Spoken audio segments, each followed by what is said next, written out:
and welcome back to my channel. This is Aadi. I'm here today to talk to you about a very special group of men known as the Special Frontier Force, which has recently been in the news because of the clashes between the Indian Army and the People's Liberation Army of China on the night of the 29th and 30th at the southern bank of Pangong Tso. Now, the Special Frontier Force is a special secretive force which is under the administrative power of the Research and Analysis Wing, or the RAW as it's known today. This force was not much in public discussion until recently, as I mentioned, during the clash between the two armies on the night of the 29th and 30th, when they took heroic actions to make sure that the forces of our country are in an advantageous position against the opposing army of China. It is interesting to note that during the 1959 uprising, or the Tibetan Rebellion as it's called today, a bunch of rebels, if I may put it that way, were known as the Mustang Rebels. They were trained by the Indian intelligence and the CIA to conduct clandestine activities behind the Chinese lines. I might also put it in perspective that it was these groups who were responsible for bringing the 14th Dalai Lama to India at the time of the rebellion. These were basically Gorkhas and Tibetans trained in mountain warfare and guerrilla warfare and kept ready when it would be required. I must say, they came in good use. Taking from this experience, the first idea of raising such a force with the hordes of Tibetan refugees rushing into India at that time was of a man called General K.S. Thimaya. I'm sure we are all aware of him.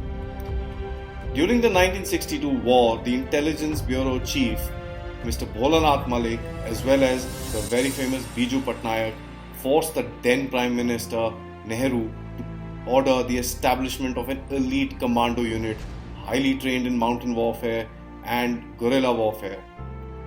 This unit was established with the primary aim of gathering intelligence along and behind the Chinese lines. This unit was started with a force of about 5,000 men, commanded by a hero of the Second World War, Major General Sujan Singh Oban. Incidentally, he was from the 22nd Mountain Division, and that's why this force got a nickname called Establishment 22. Initially, this force was handled by the intelligence chief, which is the IB, and later on it was transferred to the RAW. This force has its base in Chakrata in Uttarakhand, is not directly under the Indian Army but functions under their operational control and is always led by an officer of the Indian Army. The Special Frontier Force, or basically the Special Forces Commandos, are given very specialized training which is not known publicly, along with airborne training as well, with the help of the Aviation Research Center, or the ARC. During the Cold War, the CIA came to the Indian intelligence and indicated somewhere in the year of 1964 that the Chinese would be conducting some sort of nuclear experiments or a test of a nuclear weapon in their occupied Chinese territory of Xinjiang.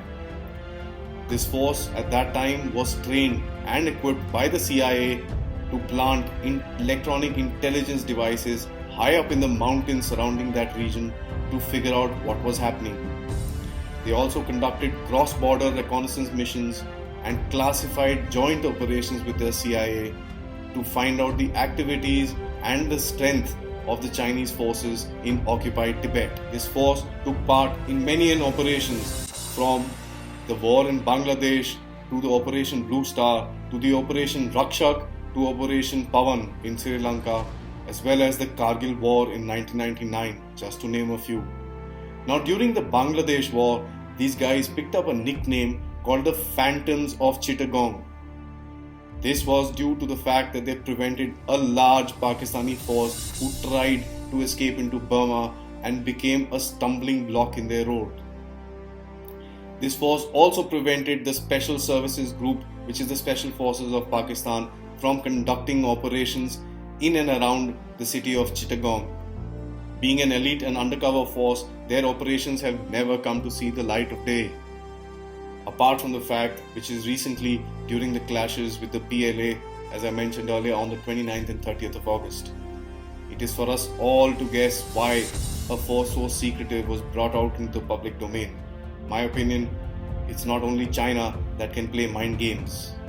The Special Frontier Force has a total of 6 battalions from Vikas 1, 2, 3, 5, 6 and 7.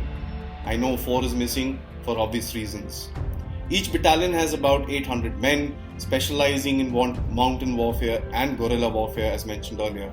These troops today in Ladakh are very special as most of the guys are the sons of the soil and are more than capable in standing their ground and conducting operations where people like you and I would not be able to walk. The Special Frontier Force is always led by an Indian Army Major General who reports directly to the Prime Minister's office for its operations. On the intervening night of the 29th and 30th of August, these courageous soldiers were used by the Indian Army to capture strategic heights in and around the areas of the Pangong Tso. This was done with a view of turning the tables around against the PLA which is engaged with the Indian Army currently in that area. One brave officer, Tenzing Nema, will always be remembered for his sacrifice along the highest traditions of the Indian Army. Not very much is known about the recruitment process or the training process or any other kind of things that these guys go through, and their regular positions and postings are kept highly secretive. Rightly so.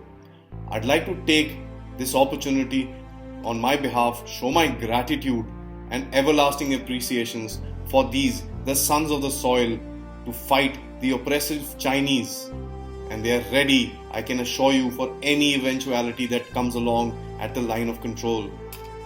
I'm doing this video through information available only on open source platforms just to ensure my countrymen are aware of the Indian Armed Forces and their capabilities in various different fields to protect our nation.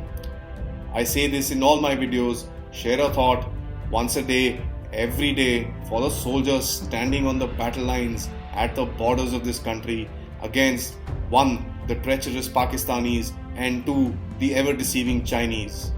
Jai Hind.